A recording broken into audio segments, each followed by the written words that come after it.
ये एक ऐसी विधि है जिसे बुद्ध ने करा था। करा क्या था, वो स्वतः घट गई थी, क्योंकि करने लायक था नहीं। काफ़ी गुरुओं के पास गया, काफ़ी कर्मकांड सीखा, जैसे आपने भी काफ़ी सारे यूट्यूब से, किताबों से, गुरुओं से सीखा होगा। सभी ने यही सिखाया होगा आपको कि कुछ करने से होता है। ऐसा ही बुद्ध के साथ भी घटना घटी थी।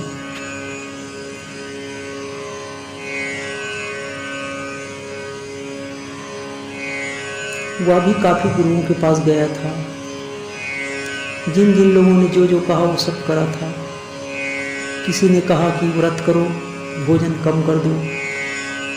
इतना कम कर दिया,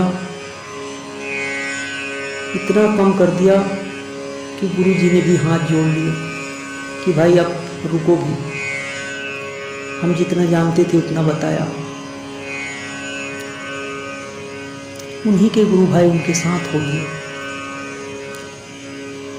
इतना वो निष्ठावान था गुरु की वाणी पर जब उसे कर्तापन मुक्त ना हुआ, शांति ना हुई,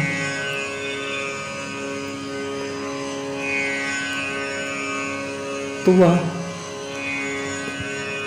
बड़ा बेचैन और उदास हो गया। तन तो हार ही चुका था, मन भी हारा। मन से जो चाहता था पाना वो ना पा सका, क्योंकि सभी ने कुछ करना ही सिखाया था। इतना निढाल पूर्णिमा का दिन,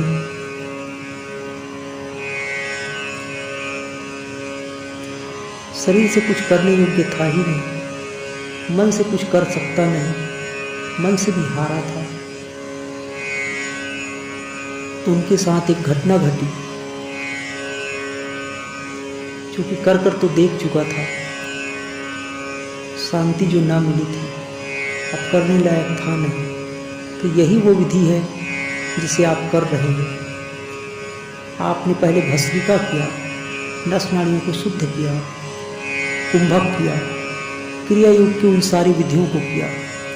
करने की जो आदत थी इसलिए आपने किया। अब आपको अक्रिय होना है। वह विधि जो श्वास आती है और जाती है के बीच में टिक जानी है। आते हुए श्वास, जाते हुए श्वास। आती हुई श्वास शीतल है और जाती हुई श्वास गर्म है। दोनों के बीच में एक कालखंड है, शून्य की स्थिति, जिसे आपने कुंभक करके बढ़ा सकते थे। वही वो स्थिति है जिसमें अगर आप टिक जाओ तो गहरे आनंद, शांति को पा जाओगे। आते हुए श्वास और जाते हुए श्वास को आपको बस मन के संकल्प से निहारते रहना है। कोई क्रिया नहीं करनी है। यही तो विधि है जिसे श्वासोश्वास की विधि कहते हैं। कुछ लोग सोहम की विधि कहते हैं। यही वो विधि है जिसे जाने अनजाने बुद्ध ने शरीर कृश होने के कारण, मन खिन्न होने के कारण, मरणासन में पड़ा हुआ श्वास को निहारने लगा कि बस मेरी आखिरी गति है, आखिरी श्वास है। इतना कृशकाय कि शरीर से कुछ कर भी नहीं सकता, मन पूरा थका हुआ। आपको भी आती श्वास और जाती श्वास को निहारना है। जैसा आप सोते हो, लंबी लंबी श्वास के द्वारा आपको विश्राम मिलता है। सोने और जागने में बस इतना सही अंतर है। जिसे आप जागना समझते हो वह जागना नहीं है।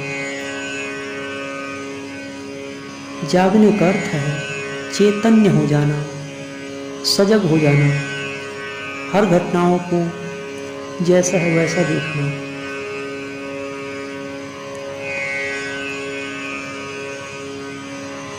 जिसे आप जागृत कहते हो वो जागृत नहीं है। जिसे आप निद्रा कहते हो वो निद्रा है, मन की अवस्था है।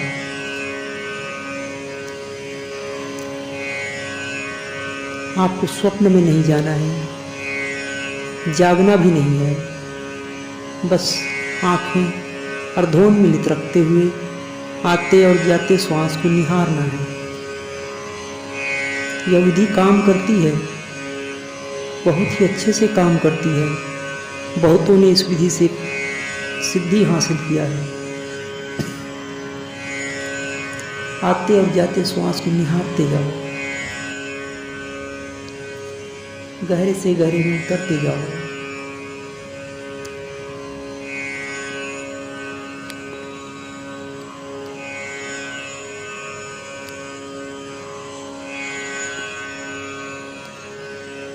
और गहरे में आती श्वास जाते श्वास।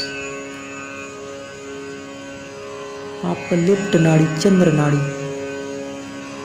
राइट की नाड़ी सूर्य नाड़ी, पीड़ा और पिघला दोनों को आपने सम किया, जिसके कारण आपकी सुषुम्ना नाड़ी एक निश्चित समय में सम हो जाने के कारण स्वाभाविक सम चलने लगता है।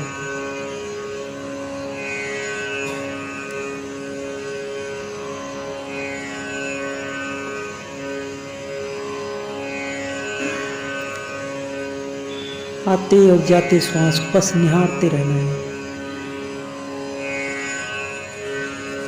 गहरे से गहरे में उतरना है। इसी प्रयोग से बुद्ध ने बुद्धत्व प्राप्त किया। कुछ पंथ संप्रदाय वालों ने इसे बुद्ध ध्यान भी कहते हैं,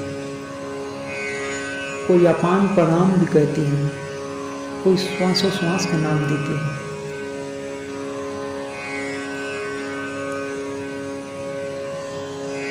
बुद्धत्व पाने का बहुत ही सरल मार्ग, कुछ करना नहीं। बुद्ध ने कुछ किया नहीं, करने लायक था नहीं। जितना जितना उसने किया था करके थक चुका था। आप भी काफ़ी गुरुओं के पास, काफ़ी किताबों में, यूट्यूब और नेट में ना जाने क्या क्या देखकर बहुत कुछ किया है। अब आपको कुछ करना नहीं, जानना नहीं, पाना नहीं। जो जैसा है वैसा ही स्वीकार कर लेना है। न छोड़ना नहीं, न पाना नहीं, बस स्वाभाविक होते जाओ। आते और जाते श्वास को, बीच में एक समय है, कालखंड है, उसी में टिके रहना है। बस आपको फील करना है। आती है जाती है, आती है जाती है।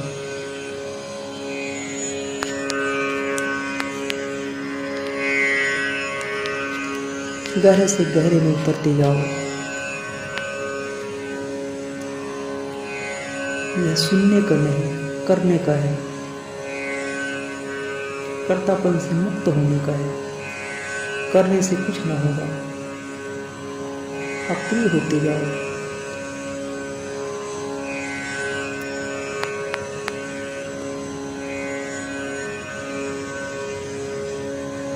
ये वही विधि है जिनसे हजारों और ना जाने कितने लोग शांति को उपलब्ध होंगे, आनंद को प्राप्त होंगे। ये वही विधि है जिनसे काफी लोगों ने आत्मानंद को पाया है।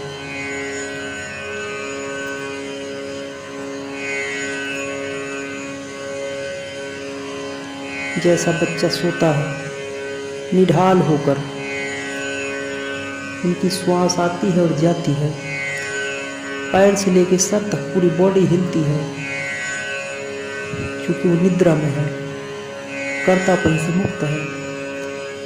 आप भी कर्तापन से मुक्त होते जाओ। आते और जाते श्वास को निहारते रहो।